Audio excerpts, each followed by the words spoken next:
Here it is, my friends, just out in the last month or so. The newest Daniel Estulin, updated, revised, and expanded North American Union edition. It is a lot thicker. Hundreds of photos, documents available at Infowars.com. We're proud to carry this book in the Infowars.com bookstore video shopping cart. Also, a great companion to it is my film that covers Bilderberg and the New World Order Master Plan, In-Game Blueprint for Global Enslavement. Joining us for the next 25 minutes or so is Daniel Estulin via cell phone from rural Spain. He's got a big press conference coming up Friday. His book being turned into a major motion picture. Very, very exciting by the folks that are putting out Terminator, Salvation, the Philip K. Dick movies, and a lot more. He told me about this 2 years ago, and I kept it in confidence. If anybody else would have told me something like that, I would have thought they were making it up. But Daniel's always been such a great source of info that I believed him. Then I talked to some folks I knew in Hollywood that separately have worked with the Philip K. Dick estate with his daughters and confirmed that they knew the Halcyon Group and what they were doing. So that was very, very exciting. So he's here to talk about that as well. But first, the hit piece, and that's what Bloomberg's reporting. They're very excited. The New York Times likes it. The establishment loves this new film, The New World Order. They think it makes us all look like a bunch of idiots. Daniel Estulin was interviewed for this film, but wasn't in the film.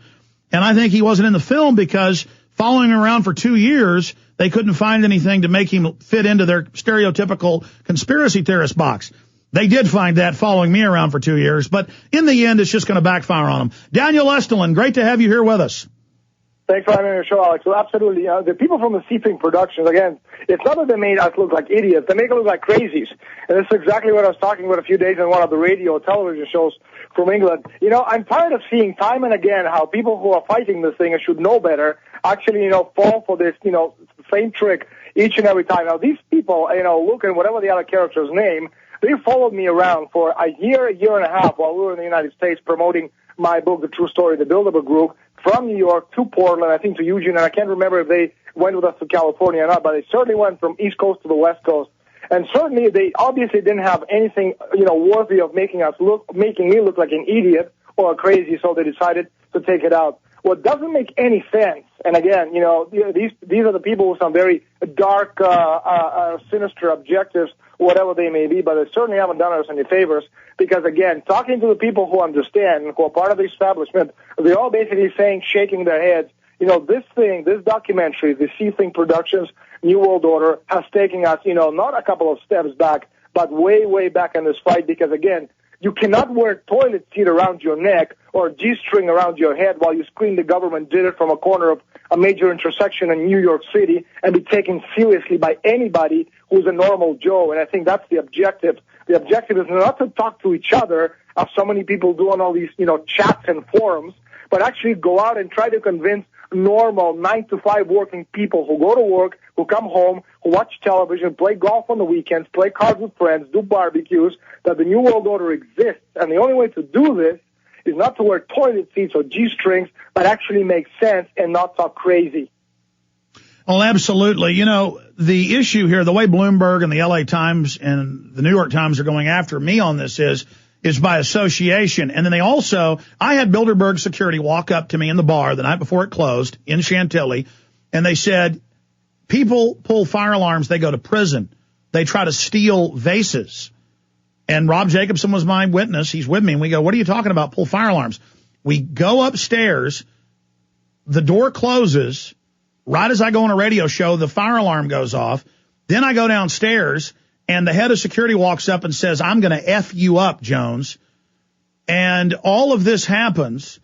And then the way the movie makes it look, I'm crazy. I think a fire alarm is for me, and that's but I can't help, Daniel, when the media just lies and when Bloomberg says I'm imagining fire alarms. The news is saying I'm imagining cars following us that followed us off Bilderberg. I had guys walking up to me at my hotel saying, let's go attack the State Department together. And they were big FBI agents. So we're in reality, which looks kooky to people. And then the mainline public's so dumbed down, it looks, it can be made to look crazy. And they stick the one guy in there from England or Ireland who thinks he has a chip in his head. That's the production company's issue. I guess I could turn down all interviews in the future, or you could, and I actually am turning down a lot of interviews. I mean, how do you handle that, Daniel? Well, I'm going to give you an example. One of the things that New York Times and the Washington Post do as well have never done it come anywhere near me or touch me because they know anything they throw at me, I can actually, deflect it and win any argument against them. Not very long ago, I saw in one of the chats and one of the other websites, people talking about, the need for creating a universal language. And it kind of a thought occurred to me, do people actually understand that, part of H.G. Wells's ultimate revolution was, in fact, the elimination of all national languages in favor of what he called basic English, which had a vocabulary, or would have had a vocabulary of only 850 words. Now, if you ask people for, as an example, if people who are listening to the show and who can explain it to others, because again, you cannot say government did it wearing a toilet seat around your neck. You have to explain to people who, why, what, and where. That's the only way we can actually get them on our side, because the only thing we can do is get people to listen. So, for example, if I have a couple of minutes, I'd like to give you an example of what I'm talking about. All right, I want you to do that, but then in the time we have limited, I want to get into your new book, the work you're doing. You haven't been high. I've got 2 minutes.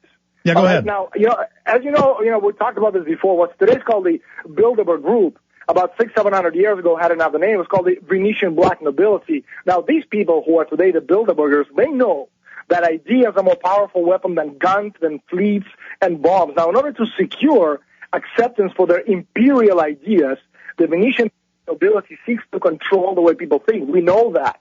If you can control the way people think, say the Venetians, you can control the way they respond to events, no matter what those events may be. So if we can do the same and get people actually, to think the way we want them to think, we can win. For example, we're talking about languages.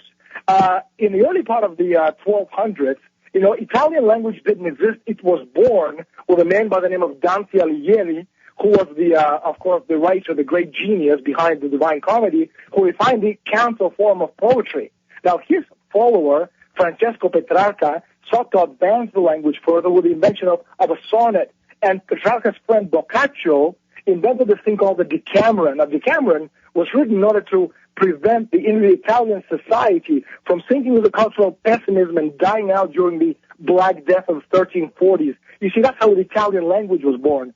Then Geoffrey Chaucer, who attended one of the lectures by Boccaccio on Dante in 1375, he got the idea to do the same thing in English, and you have the Canterbury Tales, which of course recounts the hilarious tales told on a religious pilgrimage to the Church of Canterbury. The same thing happened in French when the Christian humanist Erasmus of Rotterdam inspired his student Francois Ribelois to do the same in France by creating this amazing character called Gargantua. And then in Spanish, we have this great example of Don Quixote de la Mancha, the accountant, and his sidekick Sancho Panza. You see, in this way, languages created by poets lifted up the populations that have been dominated by ignorance and thereby ruled over. In fact, the most important thing in this entire thing that I said is that the nations were created by languages and not the other way around, which now, suddenly makes sense why H.G. Wells wanted to create the basic English, because in Wells's future world, the English most speak and write today is very different. Yeah, it's Ingsoc. It's Ingsoc. I mean, that's what George Orwell in 1984 talks about, dumbing the language down so it's impossible to relay an idea. So they dumb it down to just emotions. And so people just say, that looks goofy. It must not be true. But the sharp guy in the suit on TV selling you that Iraq has WMDs, that looks and sounds credible. So you go along with it. Yes, I understand exactly what you're saying. That's the whole idea why they're in Europe. They're creating one language. There's no longer languages. Individual countries have their own languages, but they're creating 3-4 main languages that everybody must speak at the expense of their languages. But the French are fighting that. The Spanish are fighting that. But the point is that, they're trying to do this. And if you can explain to people from a logical perspective without wearing a toilet seat or making crazy noises, which a lot of people do, then actually you have people who are listening to you from a point of view of logic and reason, and then we have them won over. Because again, as long as logic and reason prevails, we can win this war. If people are basically talking to each other, there's two things. Okay, there's the principle and the technique. And the technique is that all these people, most of them are crazy, who are talking to each other in all these forums and chats, who don't make any sense to anybody outside the forum or the chat. All right, I don't know if it's childhood. And that's what you're saying. I understand. The Prison Planet Forum was saying you're a Bilderberg Group member. Ridiculous. I'm not talking about. I'm just talking. That's the crazies. But that was somebody linking to a story. 1 million posts a month. I can't. Yeah. And so many forums in so many countries, albeit in English and French and in German, in Spanish, and they're all the same because the type of people who do these kinds of things is the same. But the idea is instead of wasting time talking to each other, learn about history, learn about culture. I agree. That's what I do. Yeah. And try to explain to people why what today is called Bilderberg 800 years ago was called something else, and why they're doing what they're doing. Because again, to say, well, they're trying to take a freedom away to most people is just simply not good enough. Yeah, this is the true ruling council of the planet. And if you watch the European Parliament, as I've been doing, they admit it is a global Europe is what they're calling it. And they're openly announcing world government, a bank of the world that we will pay our carbon taxes to. Daniel, talking to you yesterday on the phone, you were starting to say peak oil was a scam. I know you'd been trying to research it and questioning it a few years ago. Do you now believe that peak oil is a eugenicist, a false scarcity scam?